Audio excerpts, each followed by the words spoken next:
Good morning, welcome back to my channel. I am in my RV, but today I am not going to be talking about my RV. Today I am going to be talking about food prep. So in this video, I'm going to tell you why I food prep, and hopefully I'll be able to convince you into food prepping. And I want you to stick around to the end because I'm going to show you my family's favorite week recipe for food prep. Today I want to convince you to start food prepping. I know when you think of food prepping, you kind of think of bodybuilders getting big gains and their blanched white chicken, their side of broccoli, and their side of brown rice. But that's not necessarily all that food prep is about. Food prep can literally be whatever you want it to be. But before we get into food prepping, let's talk about the benefits of food prepping. Food prepping can be very cost effective. One of the biggest ways to waste money grocery shopping is not having a plan. You end up impulse buying random things, hoping to pull it together sometime during the week. And you know how it is. You get home late, change plans, you don't end up cooking what you intended to cooking, especially if it's fresh fruits and vegetables, and you end up just throwing it out. Or it goes into the back of the shelf in no man's land, and you forget you have it, and later on, buy it again. I guarantee you have that corner of the freezer of stuff you don't remember why you bought it, when you bought it. You may not even know what it is. You'll be surprised at how having a plan can drastically reduce your spending at the grocery store. Next is portion control. When you're planning for the entire week, you really have to understand the importance of proper portion control. When you have your meals portioned out for the week, it pretty much eliminates getting seconds, thirds, and pretty much cleaning out and licking the entire bowl. Because when you're done, you're done. Food prep is extremely time saving. You know what happens. Traffic is a lot heavier than you expected, and you end up getting home about an hour or two later and eating an hour or two later because you're cutting, chopping, prepping, and cooking. Well, food prep eliminates all of that. Now, I'm not going to say food prep is for everybody. There are the downsides for some people. Now, if you're the type that you need a new, fancy, fantastic meal every day, well, maybe food prep isn't for you. Food prepping can kind of be considered a mundane diet. But if you make those meals tasty and flavorful, they can be meals that you don't mind having every day. And then there's others who just don't like the idea of having leftovers or reheated food. But I say to that, you just have to pick the right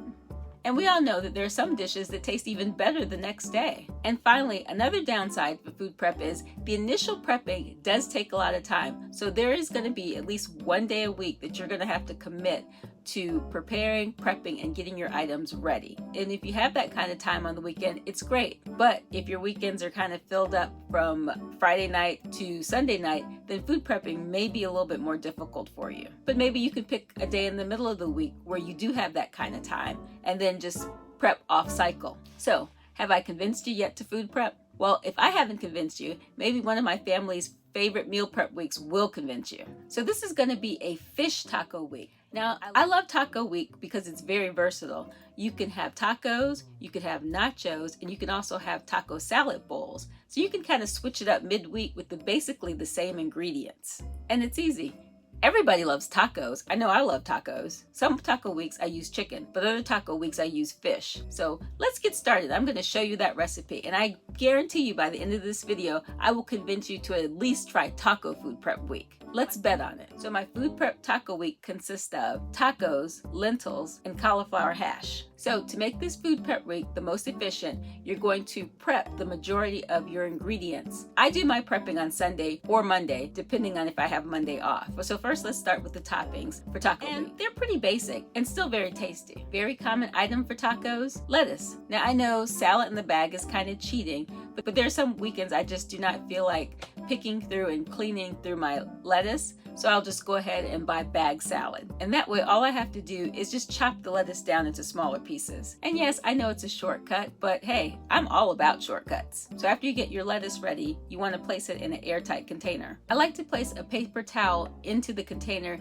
to wick some of the moisture from the lettuce. Our next favorite topping is cheese. Lots and lots and lots of cheese. I find it more economical to buy blocks of cheese and shred them in my food processor. It's a lot cheaper than buying it pre-shredded. Of course, you always have to watch little mice that like to steal your cheese while you're getting it prepared. Now, we love avocados on our tacos. Now, avocados are one of those things you really don't want to cut ahead of time and have it sitting in the refrigerator all week because it will turn brown. So I cut my avocados the day of. Our next topping for our taco food prep sour cream. You can't have tacos without the sour cream. Spreading the sour cream on your taco can be kind of a pain. I don't know if you've ever tried to use a knife or a spoon to spread it onto the taco, but it makes a big mess. So what I do is I thin out my sour cream just a bit. Please don't come at me if you don't believe in putting a little bit of water in your sour cream. You do whatever you want to do. So anyway, I thin out my sour cream just a bit, and then I store it in a piping bag. It makes it so much easier to squirt it out on your tacos as opposed to trying to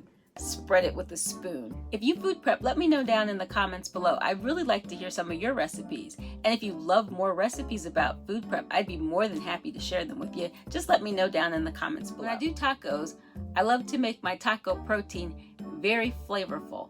And the best way to add lots of flavor is using fresh herbs. So I like to make a fresh herb mix that I'm going to use for my taco fish meat and for my side dishes. That herb blend consists of fresh scallions, parsley, cilantro, and lots of garlic. So after you've cleaned and chopped these items, you're going to place them in your food processor and pulse it. Pulse your herb blend until it's nice and fine, but not soupy or watery. So now we're going to prepare our flavorful cauliflower hash. So you're going to clean and break down your cauliflower head. Then you're going to take the florets. You can either pulse them until they're whipped like a mashed potato consistency, or you can just pulse them until they're fine, more like a couscous consistency. Then you're going to squeeze a half a lime into your cauliflower hash. So now you're going to heat up some olive oil in the skillet. Then you're going to take a handful of your herb blend and stir fry it in that olive oil. Add your cauliflower hash. Saute the cauliflower hash until it's a soft consistency. Then you're going to add another handful of your fresh herb blend. I recommend garlic powder,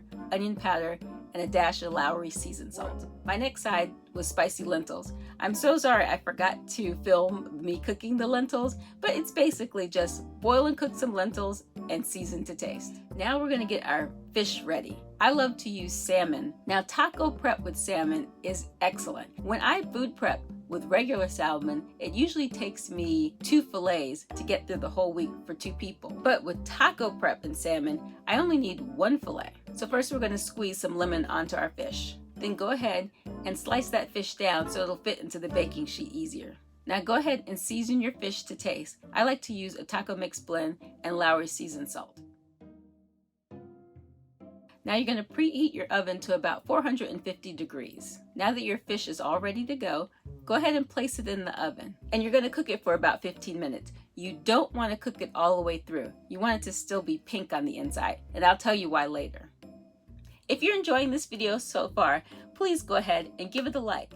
Now I'm going to make a glaze for the fish. Honestly, you can use any base for this. The key is you want to add a little bit of honey and brown sugar because when you broil it, you want it to get a nice crispy tasty glaze on top. I'm going to use a mojo sauce, but you can use a barbecue sauce or a chipotle sauce. The key is adding in a touch of honey and brown sugar so it can caramelize and get a nice tasty yummy glaze. So here you see me mixing my mojo sauce with the honey and the brown sugar. Go ahead and do this to taste, but when you taste it, it should taste fairly sweet because you want that sugar to caramelize. Now you're going to take your fish out of the oven and break it up. Now that your fish is broken up, you're going to take a portion of that fish, and that's the portion of fish you're going to have for today, and the rest you're going to go ahead and place in the refrigerator. So the portion you're going to cook for today, you're going to place that back on the baking sheet, and you're going to drizzle your glaze over it. Drizzle the glaze over the top of your fish and cook it on broil until it's nice and crispy on top. That should finish off cooking the inside of your fish. Now it's time to build your tacos. Now you're going to enjoy these tacos with a side of spicy lentils and flavorful cauliflower hash. And then you place your sides in containers for the following days. Taco food prep is one of the best food prep weeks because it's so versatile. One day you could have tacos, the next day you can have nachos, the other day you can have a nacho bowl. It's flavorful, you've practiced portion control. Food prepping is really a great way to go. It's money saving, it's cost effective, and I really hope I've convinced you to food prep. If you know anyone interested in food prepping, please feel free to share my video with them. And if anyone asks you where you got this delicious recipe, tell them, my friend Jen, online.